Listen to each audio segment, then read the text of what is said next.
DB1C Radyo Express Balita. Balitang maaasahan, balitang katotohanan. Handa na kaming magbalita sa inyo, Radyo Express Balita. Ito ang DBYC Radyo Express Balita. 24 oras, nagbabantay kahit sa ang sulok ng mundo. DBYC Radyo Express Balita. Para sa mga ulo ng mga nagbabagang balita, isang tulay sa Alcala, Cagayan, gumuho. Cebu, Davao at La Union nakaranas ng malalakas na lindol. Isang bayan sa Sarangani Province nakararanas ng matinding flash flood. DB1C Radyo Express Balita. Magandang umaga, Pilipinas. Narito ang mga nagbabagang balita na dapat niyong malaman ngayong araw. Isang tulay sa Alcala, Cagayan, gumuho matapos ito daanan ng mga truck na lampas ang bigat sa kapasidad na kakayahan ng tulay. Ating alamin at iba pang detalye mula kay Princess Obar. Pansamantalang ipinagbabawal ang pagdaan ngayon sa Pingatan Beach dahil sa pagguho nito. Gumuho ang nasabing tulay noong Lunes ng hapon dahil sa sabay na pagdaan ng tatlong naglalakihang truck na humigit kumulang umabot sa 50 tolenada ang bigat bawat truck. Kinumpirma naman ng Cagayan PDRRR MO Head Ruling Rasping na ang tulay na may 18 tolenadang load limit lamang na may mga signage na kapaskil bago pumasok sa tulay. Sa ngayon, sinusuri na ng mga inhinyero ng DPWH ang impormasyon. Pakakaso naman ng Kapitolyo ang mga may-ari ng mga truck na idinaan sa tulay na ngayon ay inaalam pa kung sino ang mga ito. Ito si Princess Obar para sa Radyo Express Balita. Isa pang balita sa Radyo Express, isang magnitude na 4.4 lindol ang tumama sa Pugo, La Union na naramdaman hanggang Pangasinan at Benguet.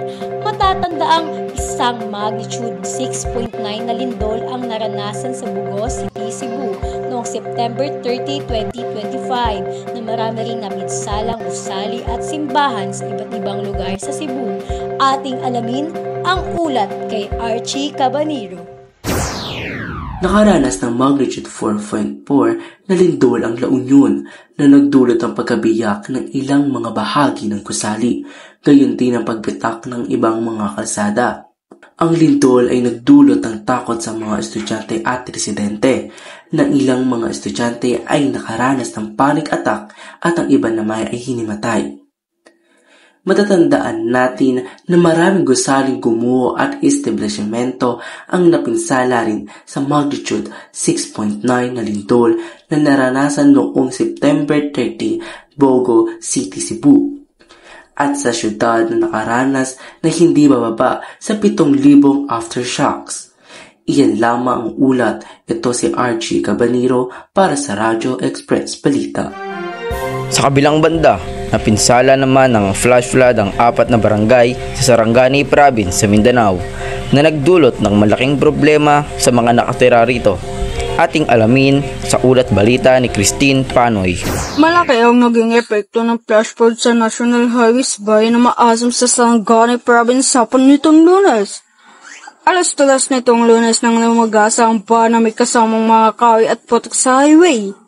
Dahil dito may higit 5 oras nang hindi madaanan ang highway. Ayon sa report ng Municipal Disaster Risk Reduction and Management Office, 4 na barangay at hindi bababa sa 100 pamilyang naapektuhan ng flash flood. May higit 20 bahay naman ang nasira at nalubog sa baha. Dagdag pa ng MDRRMO, 4 ang napaulat na sugatan at 1 biktima ng elektrokusyon. Mag-alas 9 na ng gabi nang mabuksan ang kalsada para sa lahat ng motorista. Ayon sa Pag-asa, may naranasan ngayon Intertropical Convergence Zone, ITCZ, na dudulot ng mga pag-ulan sa iba't ibang bahagi ng Mindanao. Yan lamang ang ulat ng Christina Panoy. Magpapatuloy ang Radyo Express Balita pagtapos ng paalalang ito.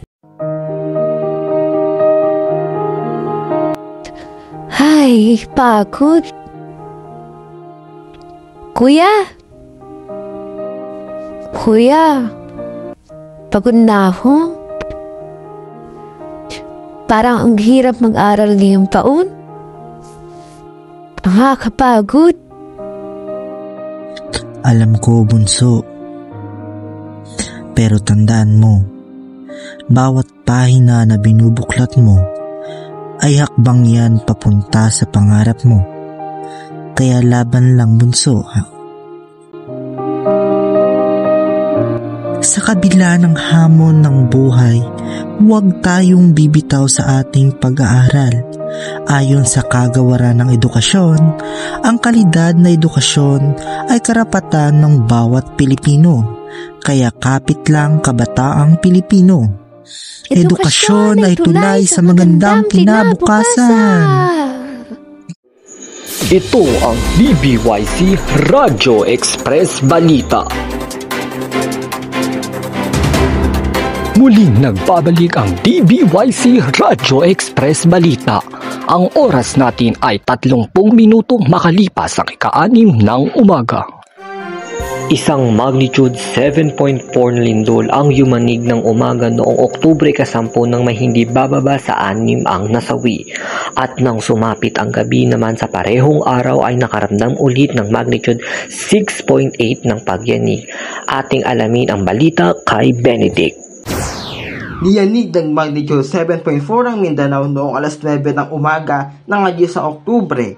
Ayon sa PVOX, ang pinanggalingan ng lindol o ang epicentro nito ay may layong 43 kilometers sa ilagang silangan ng Manay, Davao Oriental. Ang pangyayaring ito ay nagdulot ng pagkasira ng iba't ibang gusali at tipak ng lupa sa iba't ibang lugar sa Davao Oriental. Hindi naman bababa sa 6 ang nasawi habang hindi naman bababa sa 10 ang sinugod sa mga malalapit na ospital dahil sa nakaranas ng panic attack. Samantala sa pagsapit naman ng gabi, sa parehong araw ay muling nakaranas ng magnitude 6.8 na lindol ang Mindanao pasado alas 7 ng gabi. Sa parehang araw naman ay nadeklara ng state of calamity ang Manay LGU. Gagamitin naman ng LGU ang pondo na mahigit 20 milyon ang halaga para makabangon muli ang bayang naapektuhan. Yan lamang ang balita, Benedict Belbes nag-uulat. Maraming salamat Benedict sa pagbabalita. Atin namang kamustahin ang kalagayan ng panahon sa ating weather anchor na si Jubert Magadan. Noong October 7, matatandaan na dineklara ng Pag-asa ang habagat season ay nagtapos na at ang bansa ay papasok na sa amihan season ngayon. Ngayong araw naman ay dineklara na ng Pag-asa ang pag-iral ng La Nina sa gitna ng bahagi ng Pacific Ocean sa kadahilan ng mas malamig na ang temperatura ng tubig doon. At sa bansa ay posible makaranas ang malamig na temperatura simula ngayon. Ngunit ito ay mas mararamdaman pa sa buwan ng Enero hanggang Pebrero. Samantalang nakalabas sa Philippine Area of Responsibility ang bagyong Kidan Huwebes ng gabi. At walang aasahang masamang panahon sa mga susunod na araw. Ngunit magiging maulan sa mga ilang lugar sa bansa dahil nakabuntot na low pressure area sa bagyong Kidan. Yan lamang po ulat panahon sa Radyo Express Balita. Mula po sa DBYC Radyo Express Balita, iyan lamang po ang mga balita sa araw na ito. Ako si Sam Navarro. At ako naman si Rian Denise Bertudes. Ako, si Aaron Kabua. Ako naman si Josh Pamitan. Maraming salamat sa inyong pagsubaybay. Magandang araw. Ito ang DBYC Radyo Express Balita.